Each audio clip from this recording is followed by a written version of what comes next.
So halatang halata kagad na ito'y politically motivated. Pero ito hindi national issue. This is a local issue. Laban ito sa baba.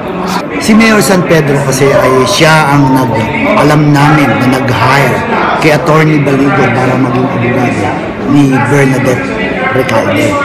Sa kay Attorney Baligo ay meron yung aking abogado ay meron nang inihanda ng kaso laban kay Attorney.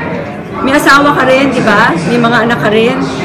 Sana inisip mo muna na yung isang babae na inosente, hindi dahil sa sumbong ng isang tao o merong nasa likod niya, ay binigyan mo ng halaga. Para naman ako talagang nakapatay o nagnakaw. Hindi nga ako makapatay ng daga at saka ipis, magpapatay ako ng tao. Hindi ako perpektong tao. Nagkakautang ako lahat. Pero hindi ko kayang pumatay ng kapwa. At kaya ko pong tignan ang isa sa lahat sa inyo dito ngayon.